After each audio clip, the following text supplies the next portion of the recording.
hidratos de carbono, en realidad de la glucosa, que ya sabemos que cuando hablamos de carbohidratos nos estamos refiriendo al metabolismo de la glucosa. Durante los periodos de estrés. Cuando hablamos del estrés, no solamente nos estamos refiriendo al estrés psicológico que podemos tener, sino también nos estamos refiriendo, y eso ya lo hemos mencionado en otras oportunidades, al estrés físico, al estrés que tienen las células como consecuencia, no sé, de un problema infeccioso grave, por supuesto, ¿sí? Al estrés que se produce como consecuencia de un postoperatorio, un infarto agudo de miocardio. Entonces, todas estas situaciones van a provocar estrés. Y como consecuencia, esta respuesta va a provocar estados de hiperglicemia. ¿Y por qué? Porque la respuesta al estrés es impulsada por hormonas antiinsulina. ¿Y cuáles son las hormonas antiinsulina? Las catecolaminas, la adrenalina, la noradrenalina, el cortisol, el mismo glucagón son hormonas antiinsulina. Muy bien, entonces, ¿qué es lo que va a provocar el estrés? Va a provocar un hipermetabolismo, pero un hipermetabolismo caracterizado por una degradación de las moléculas complejas que están presentes en nuestro organismo. Vale decir, glucógeno hepático, glucógeno muscular, proteínas musculares, lípidos, todos estos se van a degradar. ¿Con qué objetivo? Aumentar los niveles de glucosa. ¿Para quiénes? ¿Sí? Entonces, un aumento de la actividad del sistema nervioso simpático, respuesta metabólica impulsada por las hormonas antiinsulina, ya les había dicho, las catecolaminas, principalmente adrenalina, glucagón y cortisol. Estas van a producir una inhibición de las vías anabólicas, las de síntesis, aumentando la captación, aumentando el catabolismo y la captación periférica de glucosa de las células que son independientes de insulina. ¿Por qué? Va a aumentar la capacidad de las células del sistema nervioso central, principalmente del cerebro, que va a tratar de captar una mayor cantidad de glucosa. ¿Qué más?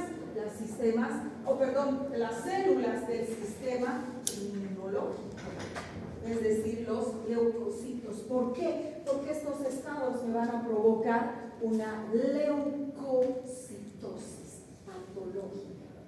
Dependiendo, puede ser inflamatoria o puede ser infecciosa. Si el paciente está quemado o ha tenido un infarto agudo de miocardio, va a ser inflamatoria, no infecciosa. Pero si tiene una septicemia, pues obviamente que va a tener inflamatoria infecciosa. Y también los eritrocitos. ¿Con qué objetivo? Con el objetivo de que tengan la suficiente energía para poder transportar el oxígeno necesario de los pulmones hacia los tejidos. Y que tengan la capacidad de liberar el oxígeno a través de la glucólisis. Ya sabemos que se forma el 2,3-bifosfoglicerato. Entonces, es importante este aporte de glucosa. Pero, hay un pero, que el exceso de glucosa también va a provocar lesiones. También va a ser, no solamente es beneficioso, es más perjudicial que beneficioso. ¿Por qué? Si es un problema infeccioso, por ejemplo, las bacterias también consumen glucosa. Y mientras más glucosa consumen, más se dividen. Y el proceso infeccioso aumenta. Entonces hay que cuidar en estos pacientes la hiperglicemia. ¿Sí? Entonces, vasoconstricción temprana, hay fiebre, taquicardia, taquipnea y leucocitosis. ¿Cuáles son las hormonas? La adrenalina, por supuesto, donde se sintetiza en la médula suprarrenal. ¿Qué función tiene? La adrenalina tiene receptores que se llaman receptores adrenérgicos. ¿Dónde? En el hígado, pero también en el músculo, lo que la diferencia del glucagón. No nos olvidemos que el glucagón solamente me degrada glucógeno hepático, no tiene función sobre el glucógeno muscular. La adrenalina sí. Pero, hay un pero. Entonces, ¿qué va a hacer la adrenalina? Va a aumentar la glucogenólisis hepática y muscular. Pero no nos olvidemos que el músculo no tiene la enzima glucosa 6-fosfatasa. ¿Y para qué sirve la glucosa 6-fosfatasa, joven?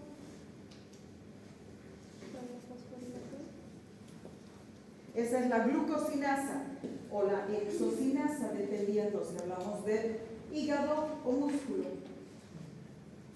Glucosa 6-fosfatasa. 20 veces hemos hablado de la glucosa 6-fosfatasa.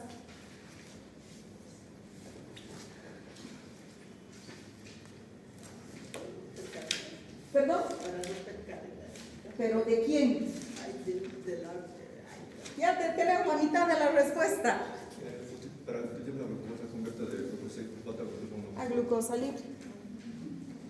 Es la que permite en el hígado que la glucosa 6-fosfato se convierta en glucosa libre. ¿Sí o no? A eso sí. El músculo no tiene. Entonces, como no tiene, ¿qué obliga? Que la glucosa 6-fosfato, que se ha degradado desde el glucógeno, entre inmediatamente a la... ¿Dónde, señorita?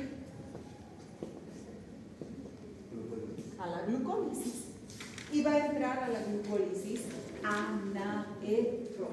Joven, ¿cuál es el producto final de la glucólisis anaeróbica? Piruvato. Y este piruvato, para que la glucólisis anaerobia continúe, se reduce a lactato. Y el lactato inicia el ciclo de Cori. ¿Qué quiere decir? Que es el lactato que va a pasar. Señorita. Por aquí. Señorita. ¿Perdón?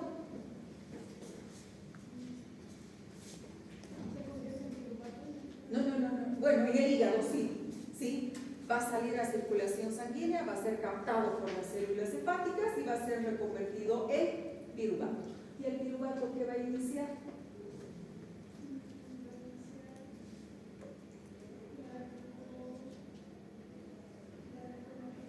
La gluconeólisis. ¿Para qué? Para tener glucosa 6-fosfato, pero como ahora estoy en el hígado y tengo glucosa 6-fosfatasa, me liberé glucosa. Entonces, al final, el glucógeno muscular también se degrada, pero vía adrenalina, no glucagón, se degrada a glucosa. Y es uniéndose todo. Glucogenólisis, glucólisis, ciclo de Cori. Muy bien. Lipólisis. ¿Por qué es importante la lipólisis? Ahora, el que quiera responder, levante la mano, porque si no, no vamos a terminar el tema.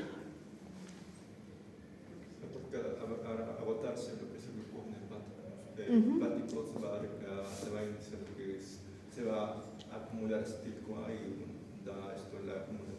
No, ¿se va a iniciar qué? Estaba bien. ¿Se va a iniciar qué? A degradar el tejido adiposo. ¿Pero por qué?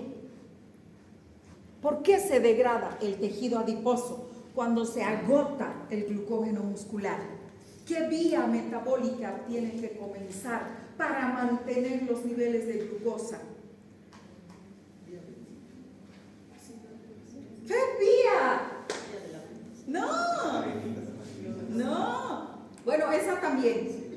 también, pero no es a partir de los lípidos. Esa la vamos a ver enseguida. La glucosalanina la vamos a ver enseguida. Pero ¿qué vía se va a iniciar la gluconeogénesis? ¿Y cuáles son los sustratos a partir de qué se sintetiza glucosa en la gluconeogénesis? 3 moléculas. ¿Cuáles? Proteínas, pero específicamente no toda la proteína. No toda la proteína. ¿Qué parte de la proteína es la que se va a convertir en glucosa? ¿Qué se llaman pues las unidades de la glucosa? Los aminoácidos. Pero los aminoácidos pueden ser de 2 tipos, de acuerdo a en qué se degradan. Los y los. No. ¿Quién ha dicho? Pero no se llaman glucémicos. Glucogénicos. Por un lado tenemos los aminoácidos glucogénicos y los aminoácidos cetogénicos. Aquí, ¿cuáles interesan? Los glucogénicos. ¿Sí? Los glucogénicos. Ahora, 2 aminoácidos les he dicho que son por excelencia glucogénicos. Alanina. Muy bien. ¿Y el otro? Acuérdense del otro nombre de las enzimas. ¿Por qué se llaman TGP y TGO?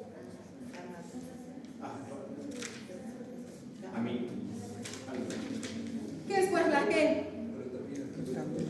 Glutamato. Alanina y aspartato. Pero el aspartato no es directo, es a través de la síntesis de glutamato o glutamina, que uno se convierte en el otro. Muy bien. ¿Y los lípidos? ¿Dónde vienen? Que los lípidos están formados principalmente por triacilgliceroles. ¿Y qué tenemos? Glicerol. Y el glicerol inicia la gluconeogénesis, la cortita, la vía más cortita. Se convierten en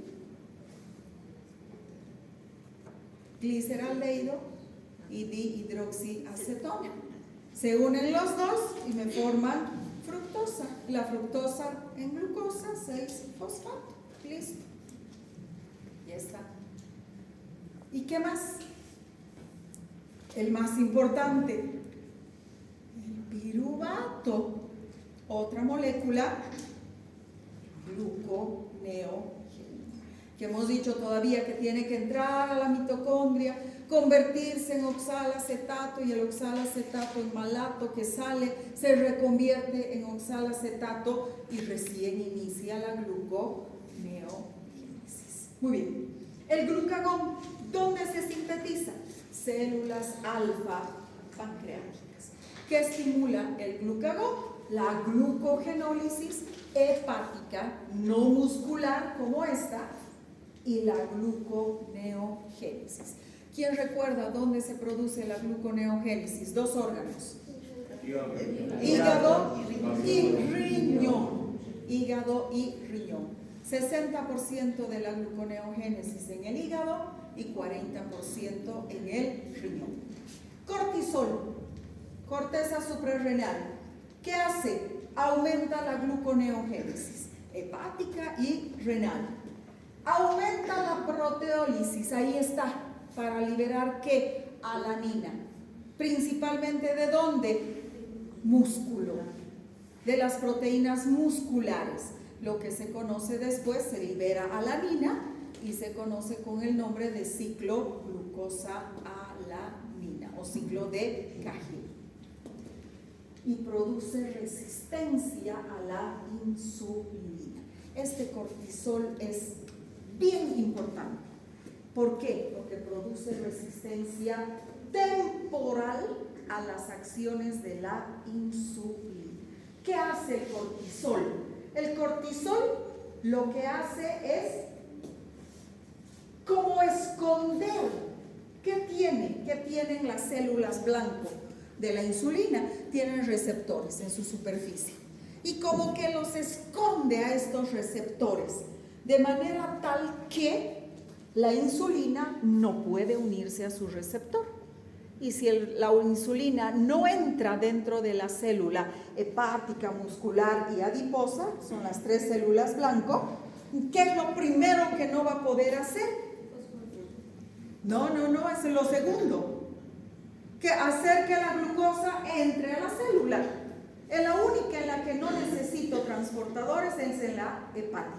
Y la entrada de la glucosa es independiente de insulina. ¿Pero por qué? Porque necesita, o tengo en la célula hepática GLUT2, pero en la muscular y en la adiposa necesito GLUT4, que no están presentes. Y justamente ahí esta resistencia a la insulina va a evitar que los transportadores GLUT4 aparezcan a través del mecanismo de translocación, aparezcan en la membrana de la célula. Entonces va a haber resistencia a la insulina. Y finalmente, las catecolaminas me van a provocar, se sintetizan en el sistema nervioso simpático y en la médula suprarrenal. ¿Qué hacen? Aumentan el gasto cardíaco, aumentan la presión arterial y aumentan el metabolismo. ¿Vía qué? Degradación. Vía catabolismo. Aumentan el catabolismo. Muy bien. ¿Por qué se produce? Aquí está, la resistencia a la insulina. ¿Cuál es el mecanismo y cuál es el efecto de la resistencia a la insulina? El estrés induce resistencia, ya les he dicho, temporal a la insulina. ¿Por qué temporal? Porque se acaba el estrés, se acaba la resistencia a la insulina. ¿Quién es la molécula? El cortisol. ¿Qué hace el cortisol? Bloquea la translocación de GLUT4. ¿En qué tipo de células? Musculares y adiposas. Por lo tanto, disminuye la captación de glucosa en el músculo y en los adipocitos. Entonces, como no entra glucosa a las células, no entra, ¿qué va a pasar? Que la glucosa 6-fosfato se va a convertir en glucosa libre. El cortisol, el glucagón, las catecolaminas estimulan a la glucosa 6-fosfatasa hepática, lo que significa que la glucosa se sale, porque como tengo exceso de glucosa 6-fosfatasa, toda la glucosa 6-fosfato se convierte en glucosa libre. Y si está libre, se sale. Ahora, si no hay glucosa dentro de la célula ¿qué piensa? Que no hay glucosa en circulación sanguínea, porque la glucosa se está saliendo, no está entrando, se está saliendo. Entonces, ¿qué va a hacer la célula hepática principalmente? Comenzarme a degradar glucógeno y intensifica la gluconeogénesis, la síntesis de nuevas moléculas de glucosa. No hay glucosa 6-fosfato. Entonces la célula cree que no hay glucosa y la glucosa no entra, no se fosforila la que entra al hígado, entonces piensa que no hay glucosa. Y como ya no tengo glucógeno hepático, entonces comienza con la gluconeogénesis. El resultado, hiperglicemia persistente por mayor disponibilidad de energía para tejidos prioritarios. ¿Quiénes necesitan esta glucosa? Ya lo hemos mencionado. El cerebro, el sistema inmunológico y entre ellos los leucocitos, y quienes me transportan oxígeno para que las células no se mueran, los eritrocitos. Entonces, estos son cerebro, sistema inmune y eritrocitos. Conclusiones. El metabolismo durante el estrés está diseñado para priorizar la supervivencia de estas células. Si se muere la célula cerebral, me muero. Si se mueren los eritrocitos, me muero, porque no hay quien lleve oxígeno a los tejidos, ¿verdad? Entonces, priorizo la supervivencia de estas células, sacrificando la síntesis de otras moléculas, todo degrado lípidos, degrado proteínas, degrado glucógeno, con el objetivo de formar glucosa. Este catabolismo generalizado significa destrucción muscular, pérdida de proteínas y pérdida de grasa, lipólisis, ¿sí? La resistencia a la insulina, inducida por el cortisol, es el fenómeno central y temporal adaptativo. ¿A qué? A este estado. Ahora, ¿por qué es importante esta hiperglicemia en el estrés? Reconocer y tratar el hipermetabolismo del estrés es clave en el manejo del paciente crítico. ¿Por qué? Porque en vez de mejorar el estado general del paciente, empeora. ¿Y por qué empeora? Porque si es un problema infeccioso, aumenta la infección por el exceso de glucosa.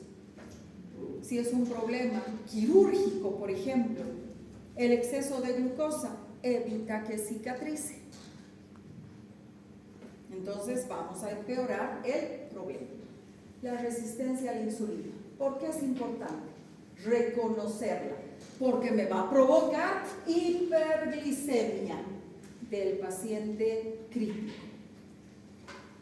¿Qué tenemos como consecuencia de la degradación del glucógeno y de la gluconeogénesis? Exceso de glucosa. Y la célula pancreática se ha enterado que hay exceso de glucosa. Entonces, ¿qué va a hacer la célula pancreática? Me va a liberar insulina. Pero con lo que no contaba es que hay cortisol y que el cortisol está provocando resistencia. Entonces, aunque el páncreas produce insulina, los tejidos periféricos no responden. ¿Por qué? Porque hay resistencia a la insulina. La glucosa elevada favorece las infecciones, ya lo hemos mencionado, dificulta la cicatrización y aumenta la mortalidad del paciente crítico. Si ustedes en un paciente tienen que hacer una glucosa diaria, si ven que los niveles de glucosa empiezan a subir, ojo, mucho cuidado. Este paciente se está convirtiendo en un paciente crítico y la probabilidad de que fallezca por daño multiorgánico es muy alta. Entonces, siempre prueba de glucosa en ayunas. Si se mantiene, no hay lío, ese paciente va a salir. Muy bien. Por ello, necesito un control estricto de la glucosa. Y si la glucosa sube, hay que darle insulina. ¿Para qué? Para que los niveles de glucosa bajen. Pero además, si es infeccioso, hay que cambiar el antibiótico porque el antibiótico no está haciendo efecto y hay que dar el tratamiento adecuado para el caso. Ahí yo ya no voy a entrar en detalle. Catabolismo proteico.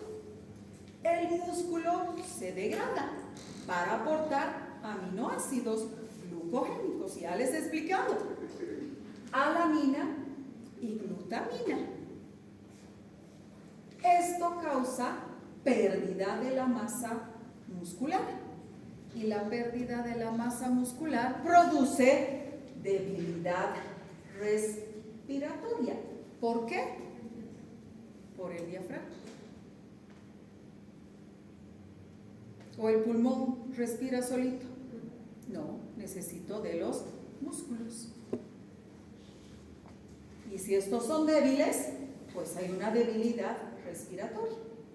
¿Y cuál es lo que está afectado?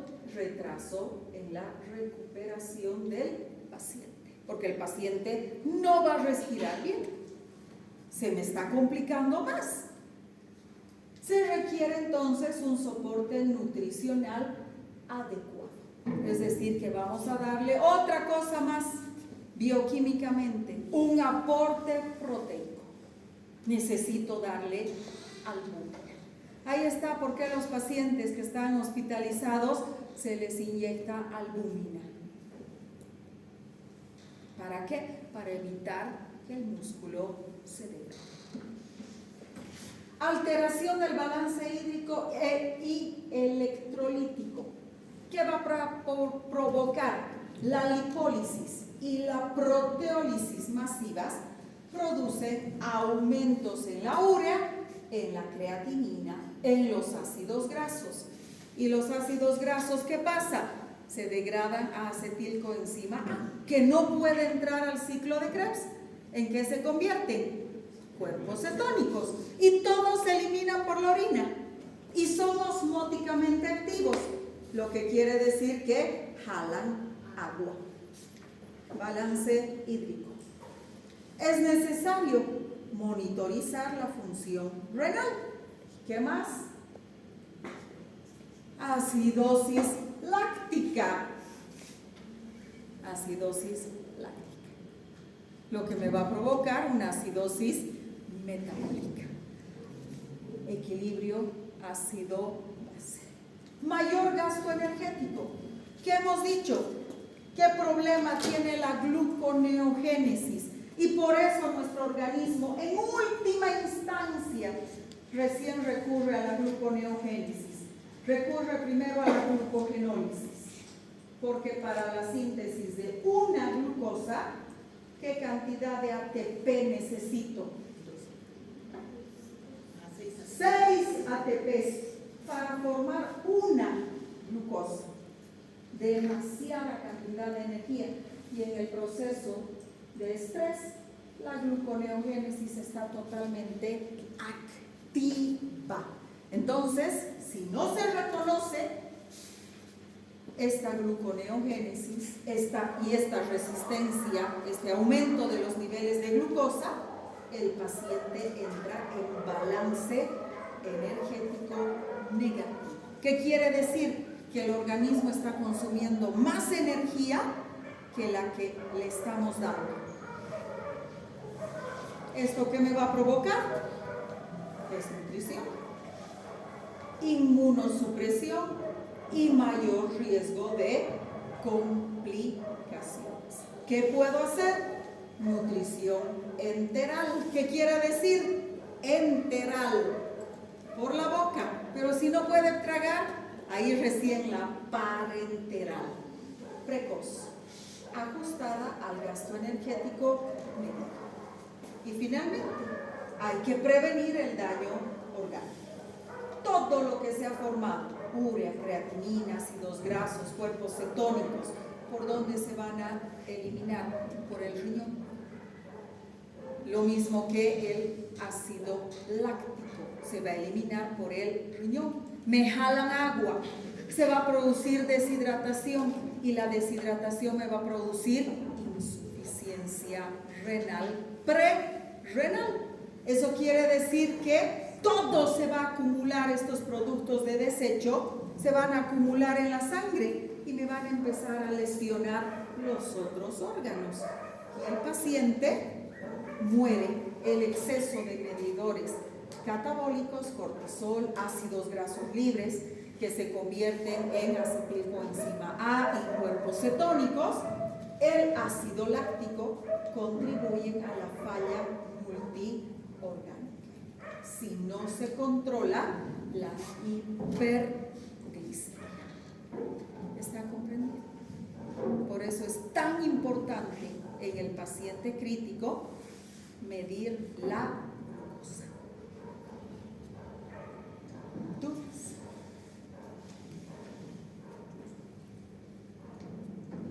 La la hipoglicemia. ¿Qué es la hipoglicemia? La disminución en los niveles de glucosa. Ahora, ¿cuánto es lo normal? 70 a 110. Fisiológicamente, cuando nosotros estamos en ayuno, la glucosa puede bajar hasta 50. Entre 70 y 50 hay una respuesta contrarreguladora, liberación de catecolaminas, cortisol, glucagón, todos estos que me suben los niveles de glucosa. Pero ¿qué pasa si la glucosa sigue bajando? Está entre 50 y 40. Ah, ya me desmayo. Aquí aparece el trastorno cognitivo. Pierdo el conocimiento, me desmayo. Y si la glucosa sigue bajando, 40-20, ya tengo lesiones cerebrales por falta de glucosa, trastornos, cambios en el electroencefalograma. Y si está por debajo de 20, yo ya entro en coma hipoglucémico o hipoglicémico. Ahora, no es suficiente que la glucosa baje. Tiene que estar directamente relacionado con en qué tiempo baja. No es lo mismo que la glucosa baje en días, 3, 4, 5 días. ¿Por qué? Porque estoy en huelga de hambre y no consumo hidratos de carbono ni nada, solo agua. ¿En cuánto tiempo va a bajar? En 3, en 4, en 5 días, cuando una vez que se agoten todas mis reservas. ¿Sí? Primero ácidos grasos, triacilgliceroles, después proteínas. Entonces va a tardar mucho en bajar los niveles de glucosa. Que la glucosa baje en 2 o 3 horas, como sucede, por ejemplo, en un paciente diabético que se olvidó que ya se administró su insulina y se administra 2 veces. Un accidente común en los pacientes diabéticos.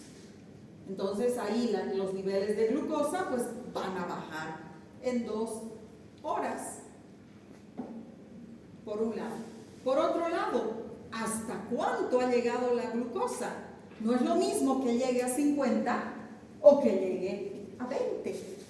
Entonces, depende de la velocidad de descenso. ¿Y cuánto tiempo voy a estar con mi glucosa baja? Está baja, pero ¿cuánto tiempo? 3 meses. ¿Con una glucosa menor a 20? ¿Sí? Entonces depende mucho, ¿sí? Si yo comienzo con síntomas de hipoglicemia, inmediatamente un caramelo a mi boca. ¿Por qué? Porque voy a desmayarme. Entonces depende mucho también de la duración de la hipoglicemia y de la susceptibilidad del sistema nervioso central a la privación de glucosa. Este sistema nervioso central, este cerebro, si se queda sin glucosa en muy poco tiempo, no va a ser capaz de utilizar otros combustibles. Pero si este cerebro se queda sin glucosa después de mucho tiempo, de a poquito va a comenzar a utilizar los cuerpos cetónicos como fuente de energía. Entonces son aspectos que tenemos que tomar muy en cuenta. Y para mañana vamos a comenzar con hipoglicemia en ayunas. Pero no solamente voy a tener hipoglicemia en ayunas, porque el ayuno puede ser corto, pero el ayuno puede ser de más de 12 horas hasta días. ¿Qué más me puede provocar hipoglicemia? Hay una hipoglicemia postprandial. ¿Por qué voy a entrar en hipoglicemia después de haber consumido hidratos de carbono? Después de haber consumido alimentos. El alcohol también me produce hipoglicemia. ¿Por qué? Los pacientes diabéticos pueden entrar en hipoglicemia y finalmente la hipoglicemia del neonato o hipoglicemia neonatal.